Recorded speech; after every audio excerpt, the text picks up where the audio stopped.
What was it like auditioning them? Oh, well, it was we started off like 50 or 60 kids, and we would have they'd come in and do a song, and sometimes a kid you could tell like, oh, she might be good at this type of energy. So sometimes we'd assign them a song. So this very talented young girl, Lexi, we told her to do "You Ought to Know" by Alanis Morissette. And we told her parents, could you ever prepare "You Ought to Know"? And she came in and she said, I have "You Ought to Know" to sing by Alanis Morissette. And we were like, great. And she's like, but just the appropriate parts? And I was like, what? And she's like, just the appropriate parts? And I was like, oh, yeah, don't, yeah. You forgot. I forgot the whole point of the song. So here's what happens when you watch 2 episodes of Family Feud back-to-back every day on the Game Show Network, GSN. You don't become dumb. A lot of people might think you become dumb. You actually start to feel smart. Because you feel smarter than the people on Family Feud. But once your bar for intelligence becomes the people on Family Feud, 2 things happen. 1, you become very, very dumb. Yeah. And secondly, you start to think that the people that are good at Family Feud are smart. They'll be like, name a vehicle that would come to a fire. And they're like, fire truck. And you're like, whoa, this guy's good at fast money. So that's what's happened with Donald Trump. He's not good at running for president. He's just good at Family Feud. And these other people are terrible at Family Feud. Right. So when the Steve Harvey of this election is like, name something that is bothering Americans, and Ted Cruz is like, Benghazi. But then Trump is like, all the problems. And that's the #1 answer on the book. So he's pretty good at it. He's good. He's good at Family Feud. This is a sketch you wrote. You and College Host wrote this years ago. Yeah, and then, you didn't pick it. You were the head of writing. I was the head of writing, but I remember saying, like, I'm like, save it for when he comes back. I'll wait till one of these writers improbably hosts. You were a Les Mis fan as a child. So this was, I should point out, this sketch was called Diner Lobster. Yes. And it was to the Les Mis soundtrack. Yes, it was about a diner that serves lobster, as some in New York do. Someone finally orders the lobster, and we bring out the lobster, who's Keenan, playing a Jean Valjean type. He's facing death. He's lived in the diner for 40 years. And the only music to accompany that is Les Miserables. So what we did was we wrote it by listening to the Les Mis soundtrack, and then we changed the words of the songs, and we made them about being a lobster. That's sketch writing. And that was at the table in 2010. Yeah. And I remember it was done, and it wasn't like you were mad, but everyone was just like, guys. And then we moved on. And now it's on TV. Who'd you write it for? Do you remember who you originally wrote it for? I think Galifianakis was the host. Oh, all right. Yeah. Well, I think you elevated it. You were posting a lot of old photos. This is yes. you and that's Simon Rich and that's America Sawyer, and the 3 of you wrote together. And dear friends. Yes, we wrote about 3 sketches together every week for 3 years. We were the closest of friends, and we would all the 3 of us would sit in a room writing filthy sketches all night long, and you would kind of check in and be like, what are you guys doing? Yeah. And you'd get a piece of it and be like, nah, I don't like it. And so we were doing a Thanksgiving scene, and we thought, let's take a picture, and we'll make a Thanksgiving card for Seth, and we'll give it to him. So that was the photo we took. And we made a card, and it had this on the front. It said, Happy Thanksgiving, Seth. And then when you open it, it said, we each other. And then we signed it, and it was nice. It was nice. Yeah. You remember 18 months ago when you and all those people tricked me and confronted me? And said my life was going downhill. Yeah. And I needed to make some changes. Let's talk about the way you dress on air. Oh, okay. They cured the pandemic. I mean, I don't read the news, but they cured the whole thing. Uh-huh. We're not working from home anymore. No. You're not in an attic. Yeah. In Albany or wherever you go when you're not here. Yeah. You're still dressing like you had a date and didn't want to wear the same clothes at work, so you stopped at the Gap in Astor Place and bought a sweater. It's, I don't like to do this. You know, I don't like to confront people. No. But how about a suit again? I mean, if you want me to put that on, I'll put that on. But I will say, I feel like we put a lot more into our intervention for you. What? Because I don't have a car waiting? That would have been really nice if you had a car waiting to take me to a tailor. To take you to Pennsylvania. You're going to spend 2 months getting fitted. Listen, you're a 32 short, right? Did you really think I was going to put pants on as well? I'll put the shirt on. And while we're doing this... And look, I mic'd the jacket. Yeah, you did that. I did, yeah, I did You did that. No one that worked here helped me. While I'm doing this, because I do take this seriously, you and Andy Samberg, you co-hosted a talk show. You filled in for Jimmy Kimmel. And you guys took it super seriously, so I get that.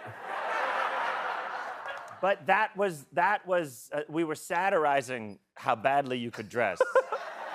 This is just chronic. You can sit down while I change. You're making me very nervous. What if you need? You feel like I'm gonna run for it. No, it's like my dad taught me at a restaurant. When your mother leaves the table, you stand up. You know. Yeah. Look at that. Look at right over the crew neck. You're gonna be mic'd twice. See, that's rare in late night. Yeah. Go viral. This is for people for the kids who love sound. All right. Now this is gonna be good. That way, when I watch the show tonight, I won't think I'm watching rehearsal, which I normally do. Do you feel a lot happier? Put on the tie. All right. You're on TV. I feel like if this would have looked nicer if I did it backstage. Well, there's no time for that. How is your... Oh, good. Collar up. Yeah. See, people go, now this is a show. So did you have a favorite other than... You know what was a memorable one for me was F. Murray Abraham, okay? Who was another Broadway star, also plays like Dara Doll on Homeland. He played Salieri in Amadeus, the legendary composer, Salieri. My parents played Salieri for me in the womb. But that's a fun joke. But that's a twist. But he was my favorite guest because he didn't watch the show. You sat in the audience and had some frame of reference before you came on stage with our two 70-year-old characters, Gil and George, for the Too Much Tuna segment of the show. F. Murray Abraham showed up, and he came in like a dashing blazer and turtleneck, and he said, "Hello, I can't stay for the show." And he goes, "I'm going to dinner with friends from Europe," which is like one of the most famous continents, right? So we were like, "Do you want to know what it's about?" He goes, "I don't need to know." And then he exits, because actors exit, they don't leave. He comes 5 minutes before he's supposed to walk out. He has no idea what the show is at all. And Joe Ellen, our wonderful producer, says, "Can I get you some water?" And he says, "Champagne." And luckily, we had an opening night, so someone sent me champagne, but I couldn't drink, violent alcoholic. So she goes to get the bottle. She pours him a glass of champagne. He comes out, and he was seeing all of it for the first time. So we go, "Ladies and gentlemen, F. Murray Abraham," and he walks out like, "Ah!" He sits down and does the segment, and then I dance with him. There he is. There's me and F. Murray Abraham dancing. And he walks off, and he takes a big bow. The crowd cheers. He walks off stage. He goes, "That's the most fun I've ever had." And then he sees Joe Ellen, and he says, "I love you." And then he exited. The best. The best. You are touring right now. Yes. And you take Malcolm on tour with you. Yeah, Malcolm is a great roadie. Malcolm loves being on tour. We've gone, he loved Saratoga Springs. He loved the Westin in Buffalo. Oh. They had one of those fake fireplaces that's like glowing rocks. He sat down, he goes, "This is what I'm talking about." He was so nice. This is a photo of you guys going on tour. And Yes. This is a guy who is not his first tour. No, this actually looks like a body switching movie where me in 2020 went into the body of a baby. Yeah, he looks like he's had one too many Enfamils. Yeah. Maybe got overserved. Like this is tricking a star to go to rehab. Like, no. We're just going to Utah. Yeah. And then he's like, "What are you guys talking about?" Because he's wearing noise-canceling headphones. That's smart. I try to keep things very calm for him, so I cancel out all sensory experience. You know my friend? Yeah. Kitty McPooch. Kitty McPooch. Yeah. Dr. Kitty McPooch. Thank you. Dr. McPooch. Yeah, he treats kids and animals. That's why his name from birth was Kitty McPooch. And when a guy like that says don't work with kids and animals. But I don't listen to him. So 15 kids are great. They really psych each other up. They were very supportive of each other. Yeah. They some kids might have a bigger part in one scene than the other, and they'd all be like, "You were great," And in many ways like a little more mature than like people we worked with at Saturday Night Live. Yes. Yeah. So That sounds a lot nicer than Yeah. our. And we liked each other, but you still. oh yeah, but it'd be like, oh, that was yours? Yeah. Okay. But there were 15 of them, and they would get really like riled up. You know when they do the clapboard and they go like Apple Mark, they would yell like Baker Mark, Charlie Mark, and this one girl every time would go Toilet Mark, and I know it's not funny, but if you heard it 900 times, you'd start laughing a lot. And so Rhys Thomas, our wonderful director, who's worked with every host of SNL. Yes. He's worked with everyone. He's been under pressure many times. One day they were just so like out of their minds, and Rhys ran up to them, and they were just all talking at once, and he went, "Do you behave in school like this?" And one girl went, "We don't go to school." We were on SNL together, and you hosted. Congratulations, it was such a great Oh, episode. thank you. That was very, very fun. I was so excited to watch. You posted a photo of when John Hamm hosted SNL. Yeah. We all dressed up like like Mad Men era writers, Yes. and we got drunk in the day. All of you did. I didn't. Yeah. And then we went into pitch dressed like this. Which is normally like pitch, I would say, is a mundane meeting Yeah. at the end of Monday. Everyone's pretty tired. It's normally kind of all business and a little fun. And we got fully dressed up as Mad Men characters. A lot of people forgot to do it, and so they threw together like pieces of wigs and dresses. America Sawyer just had a tie. We were all smoking and showed up to pitch drunk. And John Hamm is there for his first time ever. Yeah. And it was like Comic-Con, but alcoholic. Like, Also, John Hamm was dressed like a modern-day John Hamm. Exactly. Which was very jarring to us because we knew him as Don Draper, and he was wearing like a St. Louis Blues baseball hat. Yeah, he was dressed like a person, and we were like, oh, you're not Mad Men like us. A lot of attention has been paid for you outing how Colin Jost used to look with that weird... Was that a secret that Jost had a beard? I don't never know. knew that. He had long hair and a beard when I met him. I think just people were paying less attention to him, and then they looked back in time and were like, that's a weird choice. Oh, I thought the beard looked nice. He's getting a lot of heat for it. I thought it was... I mean, we always thought he was a getting heat handsome for guy. it. He's getting a lot of heat for it. Yeah, there's not enough going on.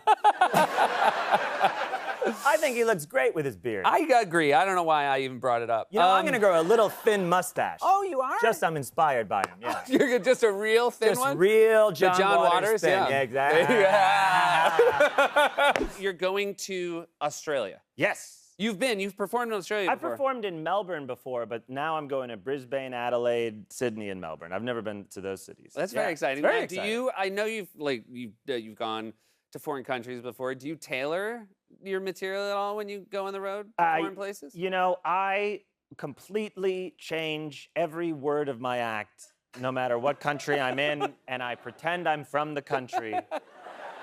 So nice of you. I did that once in Ireland. I was like, how about when you go to Tesco, which is the supermarket, and they were like, you're not from here. Like, we paid to see someone not from here.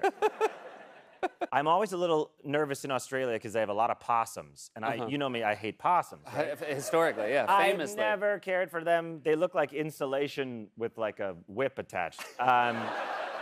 And they're no good, and we all know that. And I read like there's a lot of possums in Australia, and then someone told me, don't worry, they're not the same possums. They're just a cousin to the American possum. I was like, I've never hated anyone and then loved their cousin. It does seem like you got to read pretty far down the list of Australian animals before you hit possum. Someone, look, you know, someone said, yeah, it's not the most famous Australian animal Yeah. by far. By far. They have marquee animals. Crazy animals. Crazy. They have some of the top 5 crazy animals, maybe. They've got animals in hoodies jumping around. But I focused on the possum. Yeah. Yeah. Can I ask you a question? Yeah. You have kids. I do. What do you say when you meet them? Because I don't want to be too formal. Like, hi, I'm John. You know, this but is going to too be hard casual. for you, and they will not know your work. And so that is going to be a really tricky way to start it off. That is. Yeah. So Well, they'll know me as a writer. Look, if she does her job as a mother, they'll know your credits. They just won't have seen the work. Right. Yeah. Right. But that's an exciting thing that you get to, do it all for them for the first time. You mean I Just like you'll So be there when they hear horse in a hospital. You know what I mean? Yeah. And we're saying they because it's triplets. It's not really. But if it was triplets, could we name the ugliest one Seth?